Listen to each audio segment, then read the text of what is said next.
Hello, I'm Jonathan Ross from Ross Search Consulting, and I'm joined today by Julie Marsden, an HR consultant who consults on a range of HR issues, including recruitment and selection. And Julie and I work together on a number of HR recruitment and selection activities. So delighted to have Julie with me here today. Just wanted to pick up, Julie, on the topic of the limitations of the interview process. The interview process is the one key thing that all recruitment activities rely on, but it has its limitations. I mean, everybody recognises that. So I'd be very interested to hear your views on what can be done to improve on the interview process and how you actually go about ensuring that the interview process actually works effectively. Okay, I think the key thing is about planning and preparation. The interview process, I think in the majority of recruitment and certainly the selection processes for the majority of organisations still has quite an important and sometimes critical part to play. Now, whether that interview process is part of telephone screening, first stage, second stage, probably several people involved or even further, it's got to be planned. And things like using the job description and the spec for the role. So your job description typically sets out the key tasks and the key responsibilities. What am I going to be doing as the person doing this role? But also it specifies the type of person in terms of skills and competence that the person needs to have to be able to deliver the tasks.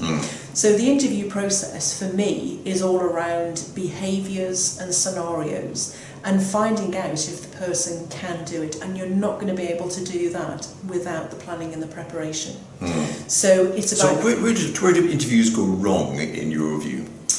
Where interviews go wrong is that, first of all, people don't see it as an important part. It's almost a chore. Yes. And it's like, oh, I've got to do interviews today. It's like, I've got to do interviews today because I'm bringing in somebody who I'm going to spend a lot of money on to do the job that I need them to do. Yes. So I think it's about the right attitude in approaching the selection process, not as an exercise, but something that's going to be critical for your business. And if we look at a lot of small and medium-sized businesses that may not have the capacity, the resource, or the affordability to be able to call on a whole range of different assessment tools, they're going to still have to rely on the interview process as their main point of selection for identifying, is this person going to do the job or not? Yes. And I'm taking a view on that, and they have to use it. So I think it's all about preparation, preparation, preparation. If you're going to start off with, look at the documents that you need to have. So you need to have the spec. You need to have things like their CV and their application form. If they've taken the time to write it, have it to hand. So think about the documents that you're going to need for that interview process, but plan your questions and plan the structure in advance.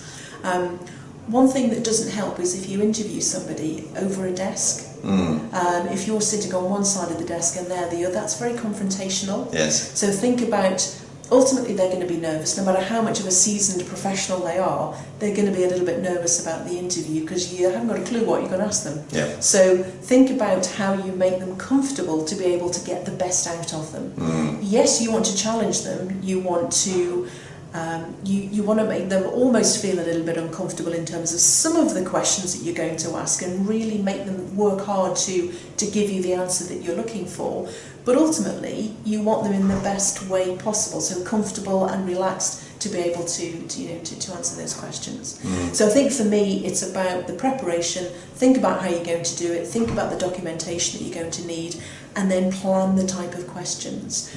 If you ask, tell me what you've done for the last 5 or 10 years, for me, that's quite lazy as an interviewer. And I apologise if that offends anybody, but you already know that from what's written on their CV. You can perhaps cross-reference that to their LinkedIn profile, and maybe some of the cynics out there might be saying, yes, but that could be a pack of lies, how do you know it's true?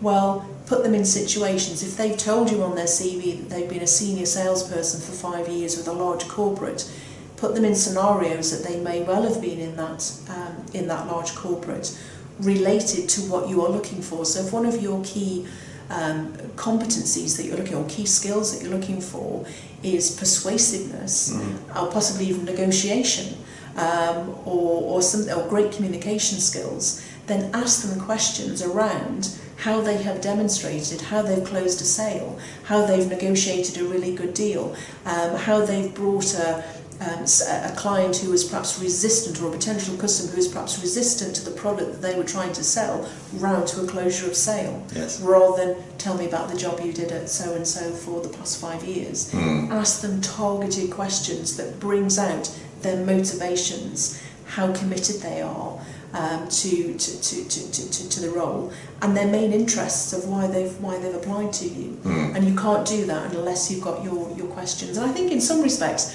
if on the interviews that I've gone through in my career, if I can see that somebody who is interviewing me is planned, I feel relaxed, I've had a good journey to get to that interview, that's all part of the recruitment brand for the company. Yes. And even if I didn't get the job, I'm going to go away and say, yep, that was a really good experience. And if somebody says to me, I've got an interview with such and such, I'll say, oh, I had an interview with them a few years ago and I had a really good experience. So it's all part of that, of building that brand. So going back to your original question, does it have its place? Absolutely. But you will never get the best out of people unless you plan and prepare what you're going to ask and what you want out of it. Very strong answer. Plan and prepare. Yes, definitely, definitely. Excellent.